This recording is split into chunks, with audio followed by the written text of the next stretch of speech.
Hello, I'm Derek Wheatley, and this is the Wheatley podcast. A podcast with a name that I'm actually struggling to say most of the time, but you picked it when I put it to you of 4 different names, so I guess I'm stuck with it, and it's my fault. I know what you're thinking as well. You're thinking this guy has got a real suave, deep kind of voice. This is not my natural speaking voice. I do have a bit of a cold at the moment. I'm taking 3 or 4 different things to kind of quell the sniffs and the coughs. I'm taking enough things to be almost tipping over the point of lucidity, but please bear with me. I won't sound like this every week. I guess the first thing I wanted to start on was the reasons for starting this podcast in the first place. There was people that were reading my blog that I started, I don't know, it could have been 1.5 years, 2 years ago. And I started talking about my journey with mental health, with anxiety, with the depression I was diagnosed with initially. And then I was maybe 5 years after that diagnosed with bipolar 2, which is a lesser of the bipolar. It's basically, it's a hypomania rather than a hypermania. So the highs and lows aren't quite as extreme, and there's more lows than highs. But I'll get into that a bit later. But when I was talking about this on my blog, and each week, every week or two, I would put up a blog. People would actually respond. They'd come to me and talk to me about it. They might even talk about their own anxiety that they may have, or somebody in their family, or someone in their life. And I don't have all the answers, unfortunately, but that's the whole point. It's to talk and to share experiences, and to be able to kind of give people tips on how you have dealt with it. And people are still teaching me on how I should deal with it in my life and get through a day by using things that sometimes you forget. You think, I'm really down, and you don't think what can get me out of it and what not usually gets me out of it. And you go back into your shell. You'll stay in bed, or you'll lock yourself away. And obviously that's a brutal kind of way to go, but it seems at the time that's the best way to go. So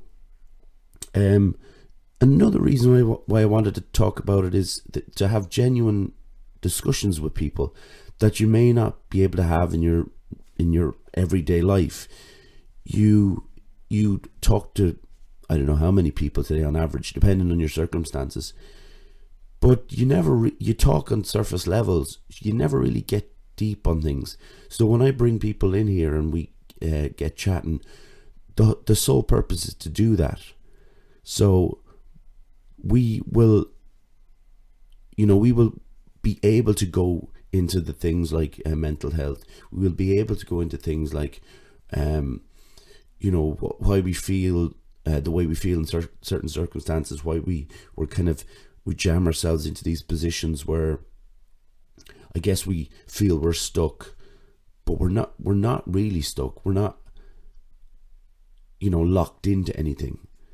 And I think that some people can free us of that just by their own journey or their own outlook in life. So to be able to talk to people like that is going to be great.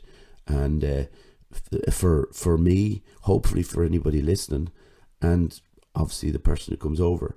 And that's another thing for myself.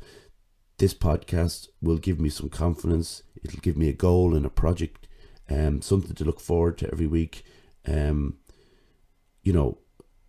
A chance to communicate with people I may have never met before if it wasn't for this podcast, or if it wasn't for me putting it out there that I was going to be doing this. And then there's so much support that I've got since I've talked about it. So that's the reasons, or they are the reasons that I wanted to start this. They are very much the reason why I think we can help each other. I hope we can help each other. and, you know, try and be positive about it and not be, oh, but God, my voice is terrible and my accent is awful. And, you know, I'm not thinking about that, except when my voice sounds like this, like James Mason or something.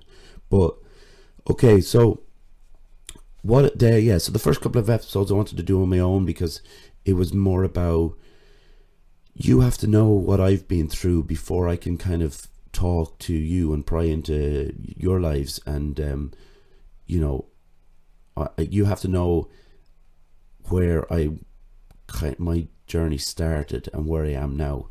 So I'm going to start with my first experience of mental health, being alerted to mental health. It's not something that you think about when you're young or when you're a teenager, and it definitely wasn't spoken about when I was a teenager, or even when I was in my 20s. So the first one was a trip to a doctor. I had a chest infection, and I went into the doctor to see him. So he spoke, you know, he did whatever he had to do, and he diagnosed it. And then he said, "How are you feeling?" I said, I don't know, like, I'm a bit tired, I'm not really sleeping that well. And he said, "But like, in yourself, do you feel happy? Do you know?" And I just didn't really know what the answers was. I didn't know what he was looking for from me. So he said, "I think you might be, like, you know, mildly depressed, and it may be a good thing to put you on some, you know, mild antidepressants and some mild sleeping tablets so you can get some sleep, because it's obviously so important." So I kind of came away of it not really moved by what he said, just kind of, okay, I'll do that, yeah, whatever you say. I was drinking quite heavily at the time, maybe 5 or 6 nights a week, and, you know, to the extent of just kind of getting ridiculously drunk, going into work hungover, and it's not a good place to be. But so I started taking the antidepressants, and I started taking the sleeping tablets. But because at the time I wanted to escape something that I didn't know was there, I hadn't a clue what it was, but I knew I didn't want to feel like myself. I was drinking an awful lot, and then I started taking the sleeping tablets, and maybe I crept up to 2, and then maybe I took 2.5. And, you know, I had a girlfriend at the time, and she was probably thinking, "What are you doing?" But, you know, you don't say those things. You just kind of get in your early 20s, you just like do these things and move on to the next thing. And so it kept going, and I was basically blacking out, and I wasn't remembering the night before. And then I started to kind of get like a little bit upset about the antidepressants, I think, because what he said I felt, and the reason why he put them on me, or put me on them, was nothing was changing. Like, I didn't feel any difference. I'm now not sure what I wanted to feel or what I was supposed to feel, but at the time I didn't feel any difference whatsoever. So one night I was there with my housemate Daniel and my girlfriend at the time, Louise, and somehow I got into my bedroom and locked the door and took, I think it was around 20 tablets. Now, I wasn't trying to, like, you know, I don't think I was trying to kill myself, but I certainly wanted to do something different. And whether it was just a cry for help in a sense, I don't know. Now, they were banging on the door. They knew I was in there, whether I told them or not. Like, my memory is so vague of it, obviously. But they obviously got in. I woke up the next morning. Louise was obviously in the bed. There was all the tablet wrappers on the floor. And there was a couple of tablets still on the floor. And I was so out of it that I just picked them up and just took them. Two tablets, just took them.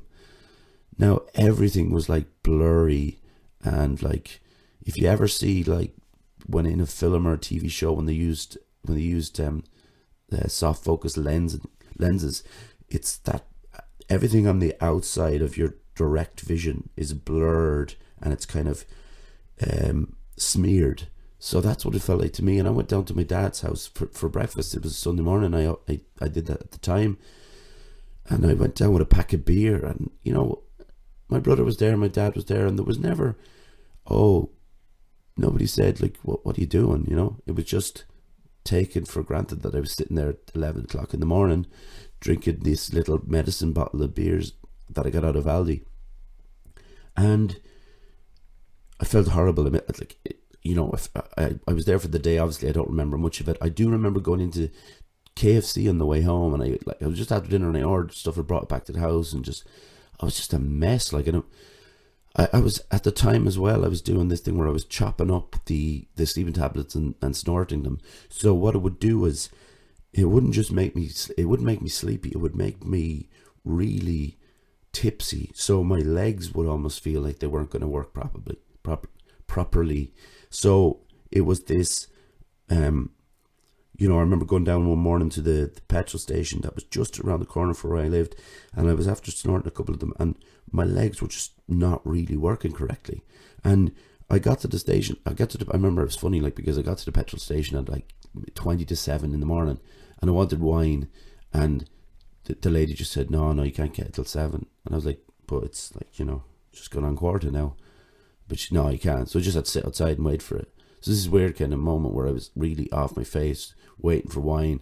Probably looking back in the saddest moment of my life, where you just kind of, if you saw someone else do it, you'd be like, Jesus, someone's got to help him, But that went on, and the breaking point came one night when I was wasted. Now, I hadn't taken any sleeping tablets. I was just drunk. My mom lived in Florida at the time, and I called her up, and I was just in tears. I was so upset, and I was like, I'm not taking these anymore. I'm not taking the sleep tablets anymore. I was worried about getting addicted, obviously. I'm not taking the antidepressants anymore. They're not working. And my mum was trying to calm me down the best she could from where she was. And basically, we were like, okay, we won't take them. It'll be fine. So I stopped taking them, but I kept drinking, and I was still smoking weed, which is obviously a very bad thing to do when you're in that state, because paranoia creeps in, and I always felt I was having a heart attack. I'd get this little twinge in the I suppose in the pectoral, and I always think, oh, that's the heart, in the left pectoral. I always think, oh, the heart. And I kept doing it, and I was just like, it was like you were giving myself a fright every time. So one day I didn't want to smoke anymore. Smoke cigarettes. And I said, right, if I want to give up cigarettes, I'm going to have to stop drinking. So this was like going to be the worst thing, because every morning I got up, I thought, am I going to drink tonight? And I think during the day, will I drink tonight? And I was always trying to convince myself not to do it, but I always did it. And I went down buying, bottles of whatever. And so I said, I'm going to do it. I'm going to quit it. I'm going to quit cigarettes. I'm going to be like clean and a new man, and it'll all be fine. So I stopped. For 6 days, I didn't do either, and it was tough because I wasn't working at the time either. So to fill the time, I had to think of creative ways to do it. So whether it's sit down and play the guitar, whether it's not even creative things like watch films, go for a walk, go for a cycle, whatever I did. I wasn't fit at the time. I was anywhere but fit at the time. But I was walking a bit and was cycling a bit. So this is what I was trying to do to fill the time, and I was reading and things like that. So then on 6 days after, I was in my apartment. I lived in a one bedroom apartment. And I remember it was the afternoon. I remember Countdown was on, right? So I was watching Countdown, and I was like trying to I'm good at the numbers in Countdown. I'm good at the numbers, but I'm terrible at the letters. So I'm always waiting for the numbers to come around. So I'm doing that. I don't remember feeling anything weird then.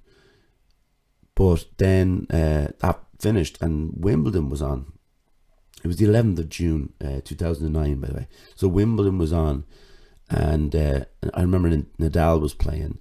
So, but I was starting to pace behind the couch. Behind the couch was kind of the dining area, and there was obviously a large space there where the door was. So I'm pacing a bit, and I'm not really concentrating too much in the tennis. I'm just back and forth, and all of, like, out of nowhere, this voice in my head, my own voice in my head, said, go to the kitchen, go to the drawer, take out a sharp knife, and kill yourself, cut your wrists, and it'll be all done with. It'll be over. Now, it was the scariest thought that ever entered my head. But my body was desperate to respond and like agree with it and start walking to the kitchen. Now I could see the drawer where the knives were through these there was these two doors into the kitchen and you could see through the windows. I could see the drawer, and there's almost this idea of you being beckoned by this force that this is going to be the way to, if you're not feeling well, this is going to be the way to get you out. And I didn't know what to do. I got my phone. I went to my bedroom. I lay down flat on my bed, face down on the pillow, and I started calling my mum. You know, like every Irish boy does. You know, we're all mammy's boys at heart. You know, so I called her, and she was in Portugal. She was, you know, on her holidays. So I'm trying to describe what's happening without having any previous knowledge or skills of how to put this across without completely scaring the life out of her, especially when she's not around.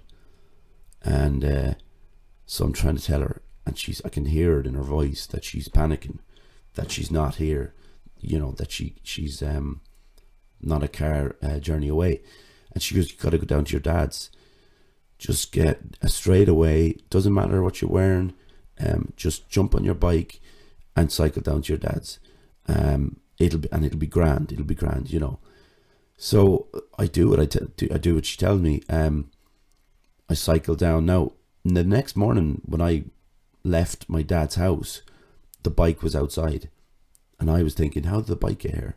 I had no recollection of that cycle, sorry. So I cycled through town with just completely oblivious to what was going on, clearly, and a mind in such turmoil that I couldn't take in the things that were around me, anything. But when I did get down to my dad's, we had he came home from work maybe an hour after I got there, and we had some dinner.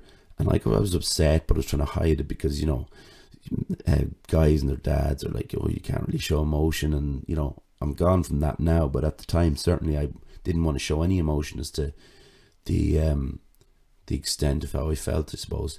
So I remember the time passed, and we had some dinner. We watched a bit of television. I was anxious.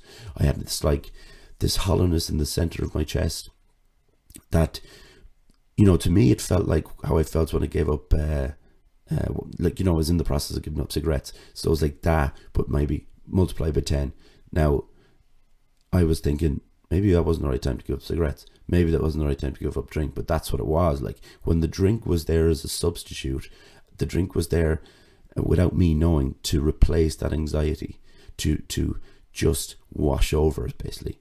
So that's why I always did it. That's why I always drank, because it was that escape from the kind of turmoil of anxiety, or whatever you want to call it. So I know then at this point, it's about 10:30 at night, that I'm going to go, you know, going to bed. I'll be on my own. And I went down, and I could hear the faint, you know, trace of the TV. So it was almost like, oh, I'm safe here because my dad's just in the next room. He's awake. So if I have any problems, I can go up to him. Now, the problem started when I heard him go into his bedroom, and then all of a sudden I was like, well, he's asleep now. So that's what it started, basically. I'm at one point, I've got my two arms outstretched like crucifix, like, and I'm holding the edges of the mattress, lying flat on my stomach, my head in the pillow, and all those thoughts were racing back. It was like, go to the kitchen, get the knife, cut your wrists. And I'm holding the mattress because I feel that my body, my brain is telling me to do it, so my body's thinking, well, I better do it. And it starts to peel, and I feel like I'm coming away from the mattress, and I'm going to go and do the task that I'm being asked to do. I lay there that night, and my leg was shaking. I have that, like, you know, the restless leg syndrome so many people have, but I'm laying in bed and the leg's shaking, and I'm just concentrating fully on that leg, just concentrating. And and the thoughts were subsiding a bit, and then they were rising, and then they were subsiding, and it was back and forth. And then, the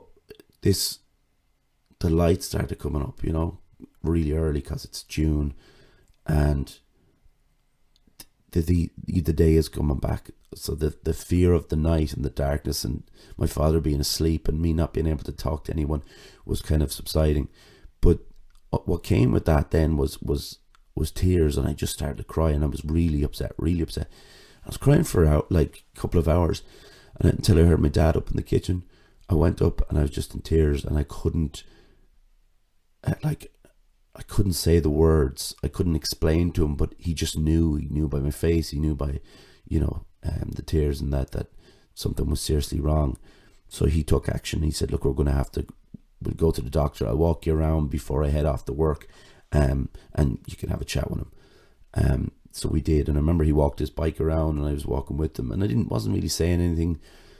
I didn't know what I was going to do. I didn't know if I was going to have to go back to the apartment or what, And I went to this surgery, and I was with this different doctor. I'd never met him before, and he's one of the greatest things that has happened in this whole kind of drama of my mental health journey. Is he's been so helpful. He's very reassuring. He listens to whenever you say. He's not just typing on the computer. He's present in the room. And I told him everything, and he said, "Okay, well, we're going to have to get a psychologist into the practice. But until then, I'm going to put you on some Xanax. We'll see how you get on with this dose, and come back. We hope to have the psychologist in within the next working day or two, and then we can see what else we have to do. But for now, go with these, and we'll see how these work for you."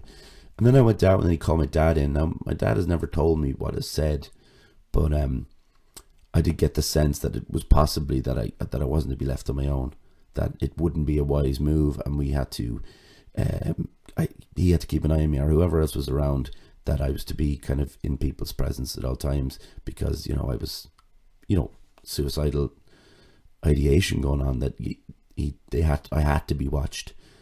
So we left there, and my dad went to work, and I remember going down to the house to get like a book. I think it was a book, and my iPod or whatever it was. And I went up to my dad's, and I sat in the office at the back until his work finished. And that was like the beginning of what was to become 2 or 3 weeks of just being watched. So that's when the panic attack started. I hadn't really had any panic attacks, because I wouldn't call what I had with the suicidal ideation panic attacks. The panic attacks were different at different situations.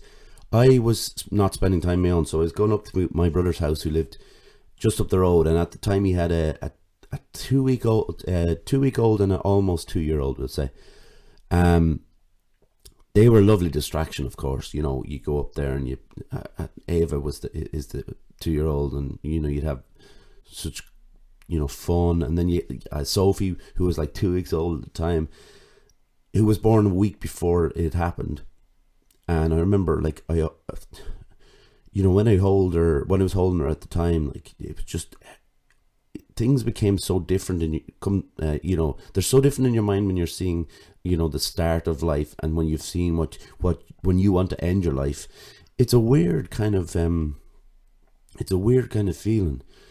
It brings you back. It doesn't remove the fact that you're depressed and you really don't want to be around anymore, but it certainly gives you some perspective on it, on like this new life that was in this house, in my brother's house. And she was so lovely, and just like, I just kind of held on to her.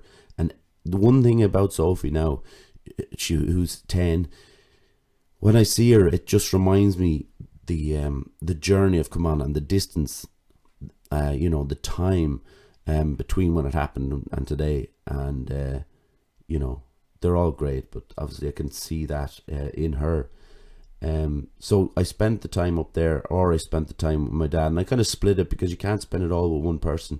So when I was spending time with dad, I had this like big Sony laptop. I used to work at Sony, so I got this big laptop, and somebody had put the Harry Potter films on it for me.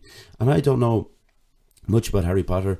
I still haven't seen all the films, but I'd sit there in the back just watching these Harry Potter films, nothing going in. But look, it was something to just stare at and then forget. And I remember when my mum gave me this Richard Yates novel. I can't remember what the name of it is, but she hadn't read it yet, and we realised then that it was about a guy going into a psychiatric hospital, which was kind of, funny, bit macabre at the time. But these things kind of come up. I think it's funny anyway. But so all this time I spent with my dad. What we did then, I started to go for lunch with him. Now he'd go up to a restaurant, kind of cafe up the road. So I'd go with them, and I didn't care if I was dressed, and like I'm not big on fashion or anything, but I take some pride in my appearance. But I just didn't then. I didn't care if I'd wash my hair. I didn't care if, if I was wearing. I had these pair of tracksuit bottoms at the time, which had Hot Rocks holes in them. So it wasn't me worrying about how I looked, but I used to get so anxious up there sometimes, when they were talking about stuff, and they'd get the conversations would get heated, and I'd be just feeling I'd getting panic attacks. I could feel the little tingle of sweat, the little tingle in my arms, the little like prickling of sweat in my forehead, and I had no idea how to handle a panic attack. So I'd leave, and then there's this guy in there who just tried to annoy you for the sake of it, and I just couldn't take it. I couldn't take someone winding me up, and normally it's fine. It wouldn't matter to me now, but at the time I just did not want anybody winding me up. So I'd just walk out, and I'd stand just inside the door downstairs until my dad came down, and we'd go back to back to the shop.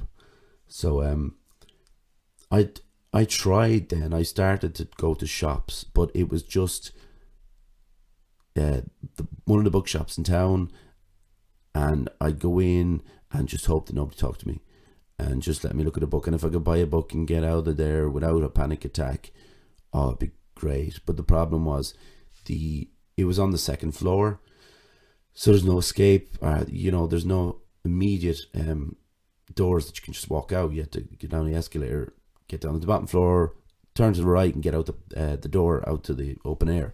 So this was a fear in itself. I always like to be around, and I still do in a way, like to know where the exits are.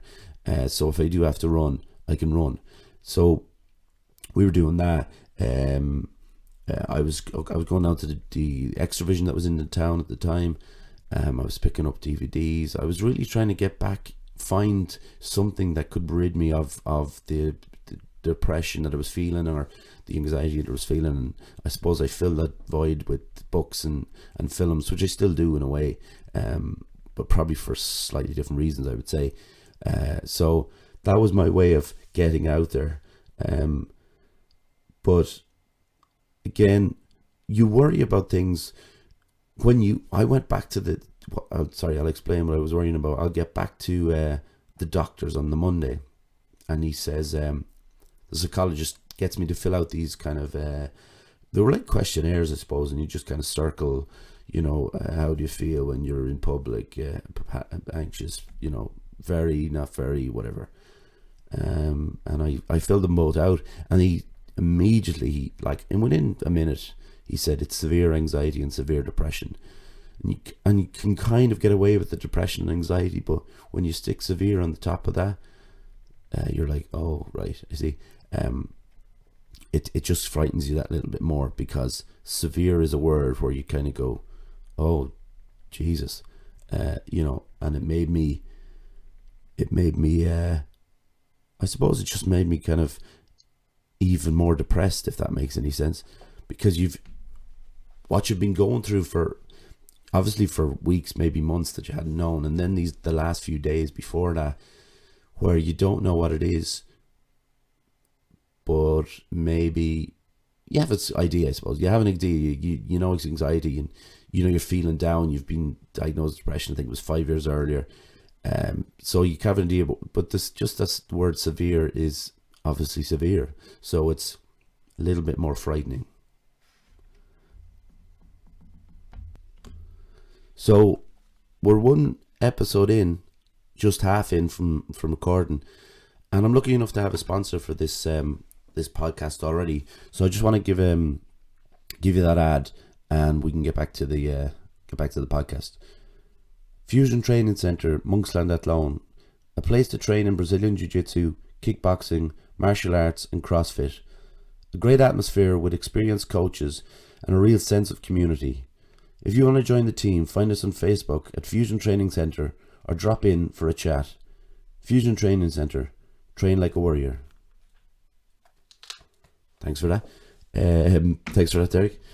I probably won't keep that ad in with this voice. I think I'll probably re-record that at some point, and maybe when guests come in who actually train there, they can stick on a different variation or like a testimonial for themselves. So where we went from there was, I remember 3 or 4 days later. Now, I'd been put on a mild antidepressant, Lexapro, at the time, after the psychologist had seen me, and I was put in a slightly higher dose of Xanax, but not actually, it's not a very high dose, and I'm still on it, to be fair. But I went out to my mom's house. She came back obviously from Portugal, so I went out. My younger brother was out there, who's always a distraction, like in a good way. He'll always take your mind off stuff. Again, we weren't going to talk about this stuff. It wasn't going to be, I wasn't going to open up to my brother Simon all of a sudden. But he knew, maybe not the extent of how I felt, but he definitely knew that there was obviously something going on, because my mum would have spoken to him. And my mother, I was out there for a day. I might have been out there for the night. And I remember when she was driving me back in the next day, I was looking out the window and I just started crying. Now, I was trying to hide that, and you can't really hide that. It's very difficult. And I don't know what I was crying about. I think it was almost like, I think it could have been a Sunday, and I was going back into my dad's, and it was like, oh, here we go again. We're going to have to go back up to the, my brothers, and it was felt that I was kind of becoming a bit of a nuisance to people, which is a very natural thing for people. Someone with depression, they always think they're a nuisance.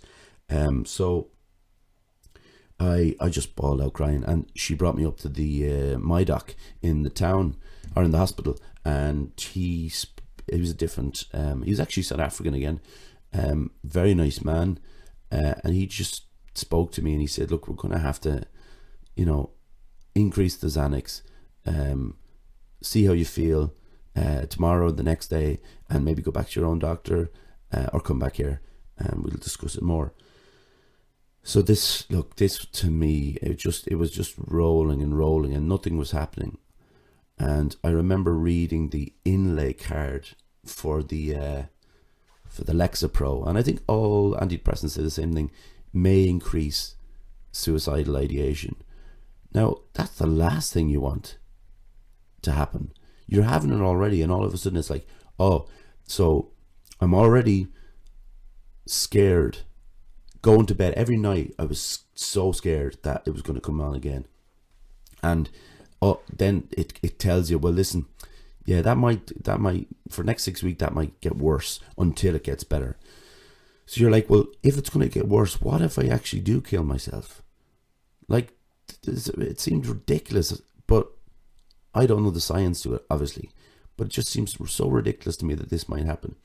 And I was given an appointment in the Westmead, in the Athlone Hospital. It was the Westmead sector, or whatever it's called. I can't even remember, to be honest. But it was like you'd go in, you'd get your evaluation, and you'd be put with a psychologist.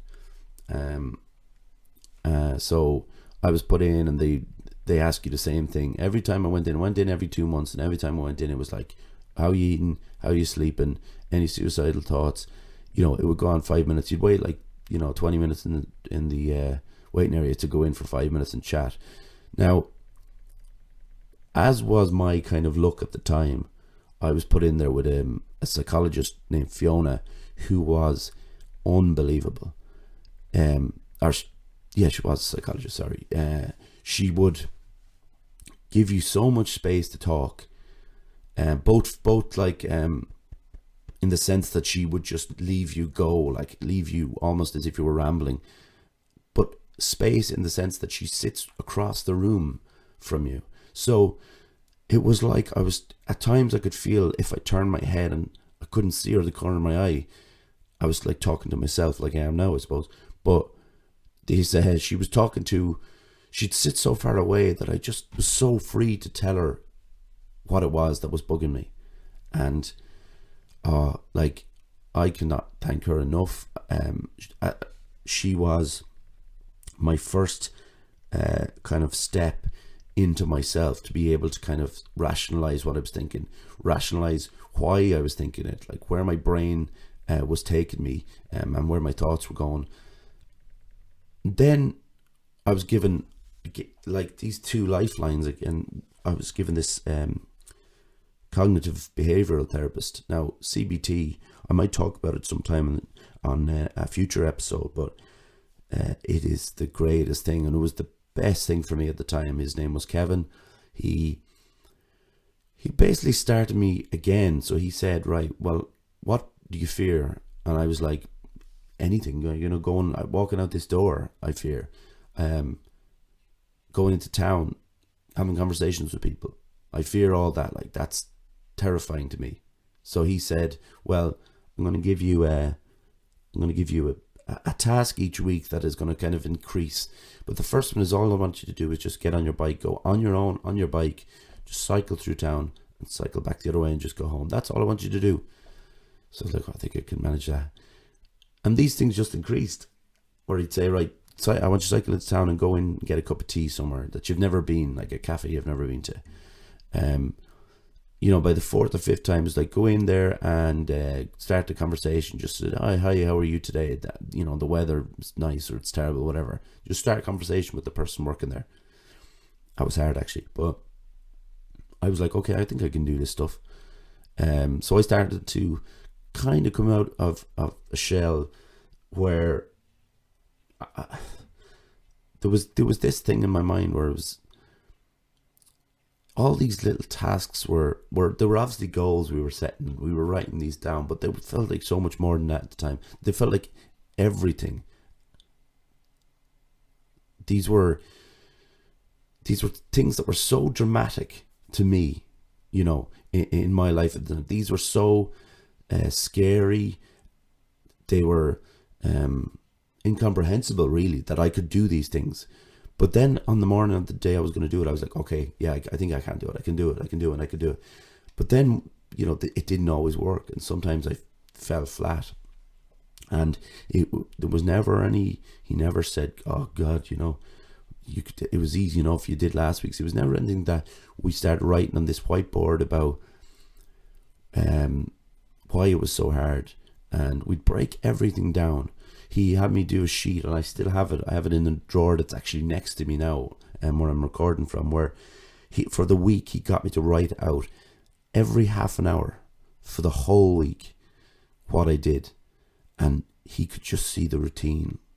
And routines are not necessarily a bad thing. Not necessarily, but they can be very bad. Because what they can do is they can keep you from kind of spreading your wings, I suppose. They can be, if you're doing routines to avoid things, if that's your goal, if that's what you want to do, then that's an awful situation. Because when you're always going to be knocked out of your routine, it can't stay the same, because things come up in life where you have to go somewhere or do something. You have to do it. So you break that routine. So when you move out of it, that's when the fear comes and the anxiety and the panic. And that was the thing he was trying to get me out of. Now, the people who know me well know that I have routines, and strict routines. But at the same time, I'm able now to give myself a little bit of leeway to say, okay, I don't have to be in my house at 3:00 in the afternoon. I don't have to bring the turf in. I don't have to have something done in my life to avoid other things. It's just a routine. It's not something that's solid and unbreakable. So I had to keep that in mind and I started to do it. But unfortunately, as the time went on and as the CBT was working, so we say we're just 2 or 3 months into it, and I was going to Fiona, and I was lucky enough to get quick enough appointments and things like that. I did have again, I was having such sad days, heavy days. Anxiety was just peaking. Anxiety was like, what, I can't really describe what it does to your limbs. It feels like little prickles or, pins and needles or something, but it's way worse than that. And everything becomes weak almost, especially in the arms for some reason. The arms and the fingers and the hands, they're just so weak, and it just takes so much from you. It just absolutely exhausts you. So they started to change my medication. They started to increase the Lexapro. I think the Xanax stayed the same. But I'm going to talk about my medication in the next episode. But what happens is, it's like, well, this isn't working here, but we can I think it'll work here if I can swap something here and I can do this, and it becomes kind of the multiplication of the dosage, and then the actual change of the actual medication itself. It all changes you, and I'm not what I was, when I was 20. Everything has changed because of it, and everything had to change because of it. And sometimes I'd like to think that I could go back and be that person I was at the time, but I'm not. And that's just the way it is with anxiety and depression. It's just sometimes you can't get back to where you want to be. I just want to say, if you can hear a kind of a strange hiss in the background, it's the water tank that's in the attic next to me, and it needs to be fixed, and it's driving me mad, because I've spoken to people how I'm obsessed with the sound of this podcast, and that it sounds good, and there's nothing kind of coming in on it. There's going to be some tractors outside because it's February now, so they're going to be. I live out in the country, I live out in the open, and if it's very windy, you'll hear it on the roof because I've got a low roof. But I can't do anything about that. But it's that thing in the background it's driving me mad. So I hope it's not driving you mad. Anyway, and I'm sorry to say driving you mad, because that's just a phrase, but I don't know if we should be saying it anymore, because it seems a bit, says you're driving me mad. But look, I don't want to be in that. I'm not going for the cancel culture on this podcast. I'm just gonna keep talking about myself. Right. So so panic attacks and the depression and all that was staying. It was staying there. It never seemed to leave me. I don't think the anxiety has ever left me, to be honest. But the depression has never has. It was up and down, and at the time, I'm going to talk about it maybe in the next episode of the podcast, about when I kind of started reading up on bipolar disorder and kind of self-diagnosed before going to see a doctor. But it was this thing that was always there, and people, as I told a couple of people, very few people, but when you're in a town, like a small enough town, we'll say, and everything that you've been doing, you've been going out and getting drunk, you've been smoking weed with people, you've been meeting people wherever, they've been coming over to your place. When that stops, all of a sudden the people notice, some people notice, and then it becomes, oh, well, is he all right? What's the story? And the kind of, I suppose the word does get around, even if you're oblivious at the time to the word getting around. I suppose that was, I was conscious of everything. Everything was always going to be different now, and I had to tell the people that were closest to me as friends, I had to let them know. My friends in Dublin who I went to school with when I was up there, I had to tell them. I had to tell my 2 or 3 closest friends in Athlone, the people who I went drinking with, the people who came over to the house or whatever. But like, I didn't know how to put it into words what it was. So it was kind of like, I just said, I had a breakdown. And if you're talking to someone on the phone, there is this delay then that, there's a sign, a couple of seconds where a breath goes in and it's like, well, what do we talk about now? I don't know, because we don't know how to talk about mental health. So we'll just move on to football. That was the thing. Your brain just scrambles looking for something else. So I told a couple of people, and people were supportive. And I had my mother and my father. I was lucky to have them around. I knew that this was going to be a long journey, and I knew that whatever about trying to keep it on the low down, I suppose, and try to keep it to myself, I wasn't going to be able to do that. I was definitely going to have to swap everything around. I remember I had to go to, obviously I wasn't working at the time, so I had to go to the social welfare. And these trips were the hardest things every week.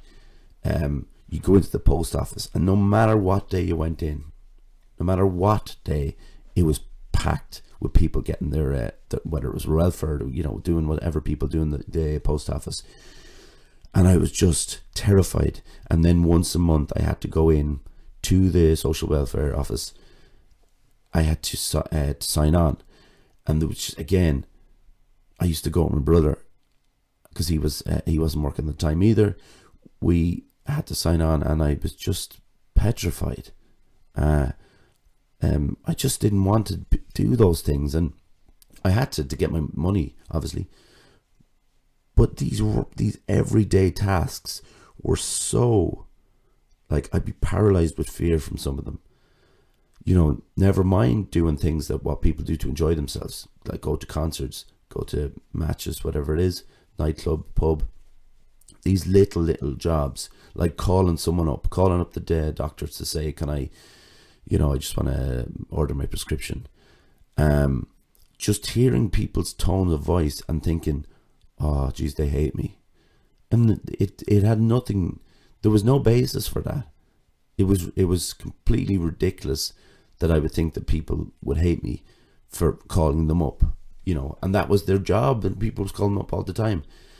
And I'd wither in the social welfare office. I would literally, I'm 6'1", but I try to become 5'8".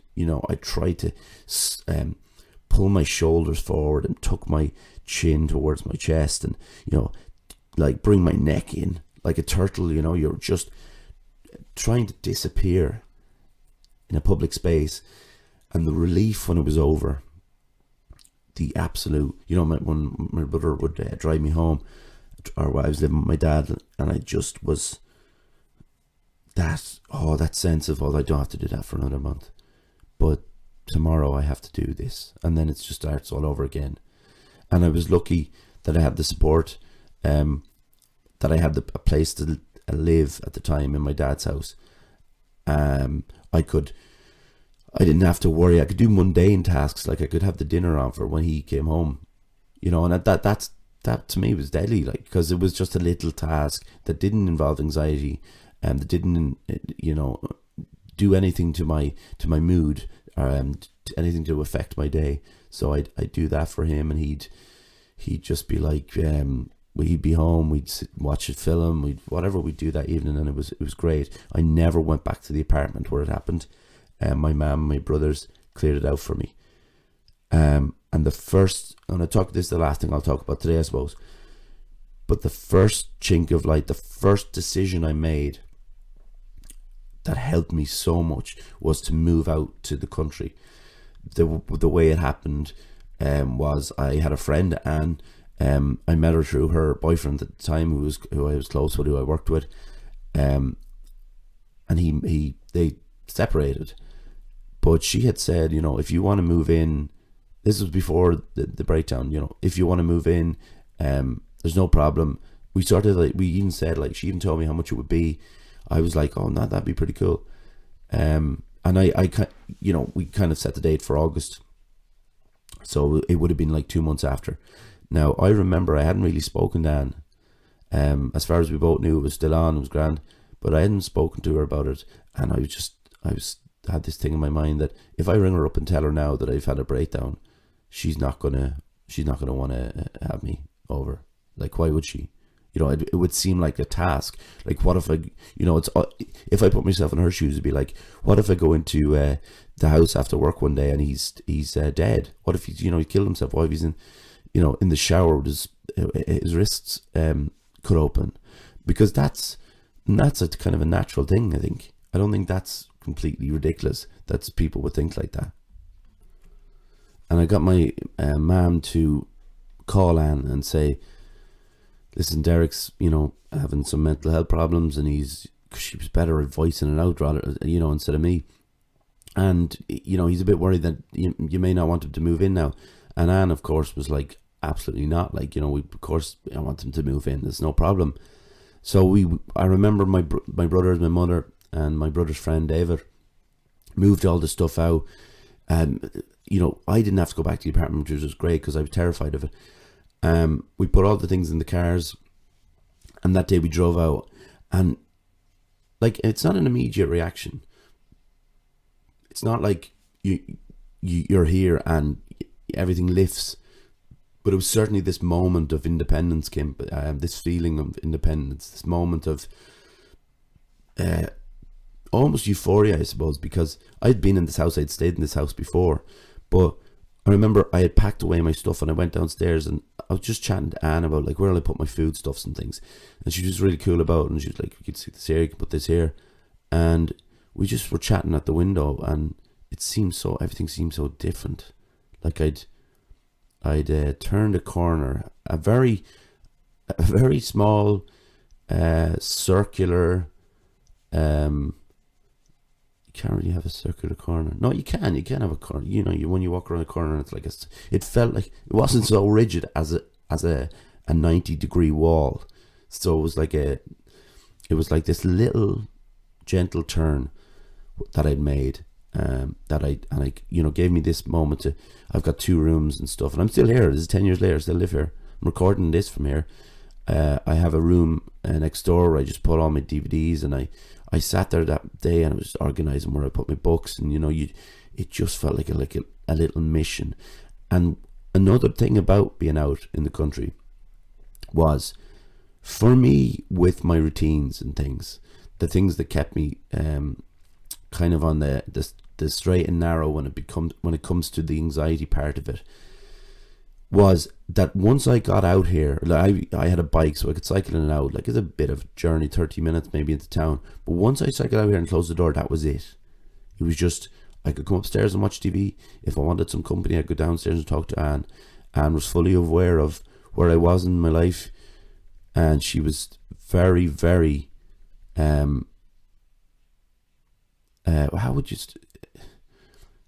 if you wanted to talk about it with Anne, she'd chat away to you about it, no problem, and maybe give you some tips on how you could kind of chill out, or maybe feel a bit better about yourself, feel a bit happier. But if you didn't want to talk about something like that, you could that was fine. I'd be sitting down there with her now, which I still do. Oh, I hit the mic with my hand. I sit down there, which I still do, and I read the books, and she watches TV, and that's what we do, and it's great. So I'm still here in every way. I'm still here. I'm still alive. I'm still in this house. This is a new challenge for me. I suppose today I spoke about everything I wanted to speak about. I have the next episode will be, I will be talking about how I've moved on from certain things, and how maybe some things have stayed the same. But I want to talk about the effects of mental health on my relationships with people. I want to talk about how I've approached how I figured out, and I was helped along with ways to make myself feel better. Whether it was writing or I was, staying fit. Join Infusion, remember the ad I just did. I want to talk about missing things, like missing concerts and events, and not being able to attend certain things that I wanted to attend, and how that makes me feel, and how others can make me feel better about that. I also want to talk a bit about the medication, different medications I'm on, what I wanted to try with the doctors, but they may not thought it was the right route for me. And I want to talk a little bit about the treatments worldwide for depression, and how maybe, Ireland could do with trying out something like that. Just, mix it up a bit. But anyway, that's for the next episode. Listen, what I want to do is I want to promote my my platforms, the things, whatever they're called. I'm absolutely awful with social media and stuff like that, and I'm sure I wrote all this stuff down and now I can't find it, but we'll just keep talking until I can see it somewhere. I definitely wrote it down somewhere, but you can hear those pages. What a great sound. Yeah, I think I've lost them immediately.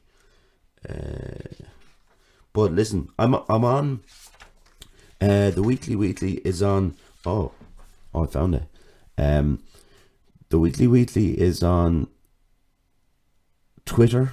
It's the Wheatley brackets podcast.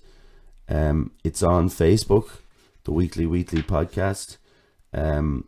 It is on. It's on Instagram. I think it's Wheatley the Weekly. It's on Instagram. It is also on, and I'm going to give you the podcast platforms that you can listen to it on.